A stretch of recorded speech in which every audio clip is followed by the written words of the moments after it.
Hello and welcome po ulit dito sa Tuesdays with Dr. Dex. Alam nyo, nung minsan naimbitahan akong magsalita sa isang conference at isa sa mga tanong sa akin ay kung ano daw ba ang tips ko para sa pagkakaroon ng sustained weight loss sa aking mga pasyente. Marami po pwedeng i-share doon pero limited yung time. Pero ngayon share ko din po dito sa inyo.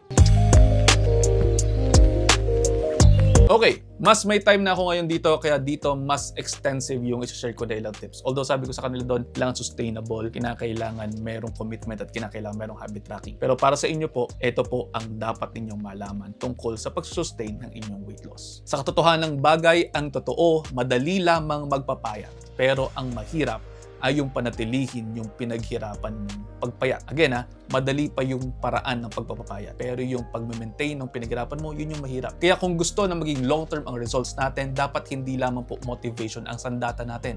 Kinakailangan meron kayong commitment, kinakailangan merong science at merong consistency. Balik tayo doon sa una natin sinabi, commitment. Hindi yung tipong sa simula, sa Monday, mag-exercise na ako. Parang ganun. Tapos by Friday, cheat month nyo na. Hindi ganun. Commitment means walang nakakakita sa inyo, pero kahit ganun, walang nag-approve sa inyo, ginagawa nyo pa rin po kasi alam nyo ito ay para sa inyo. Tandaan natin na lahat ng sustainable na change nagsisimula sa ating mga mindset. Ang weight loss, hindi yan dapat parusa. Ito ay dapat proseso ng pag-aalaga ninyo sa inyong mga sarili. Pangalawa, science-backed approach. Narinig nyo sa akin to kanina.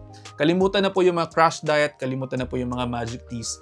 Ang mga foundation po ng weight management ay calorie deficit kung gusto po ninyong magbawas ng timbang at calorie surplus kung gusto po ninyong magdagdag ng timbang. Ibig sabihin, kinakailangan alam mo kung gaano karami or magkano in terms of calories ang kinakain mo at kung gaano karami ang nagagamit mo in terms of calories. Hindi kinakailangan na sobrang strict ng inyong diet pero dapat meron lamang kayong awareness. Kasi kung hindi mo sinusukat, mahirap yung ma-manage. Again, if it is not documented, it is not done. Ang problema, marami nagda-diet pero hindi nila alam kung gaano talaga sila kumain or kung gaano karami talaga sila kumain at gaano karami yung kanilang nagagastos. Kumbaga, walang objective measure kung ano nga ba talaga. Which leads us to our third tip. Sabi natin, pangatlo, tracking. Dito pumapasok yung tunay na disiplina. Gumamit ng journals sa pagkain mo, sa tulog mo, sa paggalaw mo.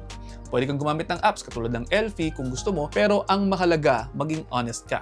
Walang dayaan. Kasi kung niloloko mo lamang yung tracker mo, sino bang dinadaya mo? Hindi naman kami mga doktor, hindi naman kami mga coaches ninyo, kung hindi ang sarili mo. Ang tracking kasi, hindi lamang yan tungkol sa calories. It is all about accountability. Kapag nakikita mo yung pattern mo, mas madali mong makikita rin kung saan ka nagkakamali at kung mas madali mo rin siyang maitama. Tsaka tandaan po ninyo, yung consistency, matatalo niyan yung intensity. Mas mabuti na tuloy-tuloy na maliliit yung progress kaysa naman sa pabugso-bugso pero pabago-bago din po. Ang goal natin ay hindi lamang pumayat kung hindi manatiling malusog habang tayo ay nabubuhay. Kaya naman, kung ikaw ay mayroong kakilala na palaging hanggang sa simula lamang pero laging bumibigay na, i-share mo na to sa kanya, baka sakaling ito pa ang maging reminder na kinakailangan niya. At ayun, sana po may natutunan kayo. Kung mayroon man, pakishare na again sa inyong mga kaibigan, baka sakaling mas marami pa tayo tulungan.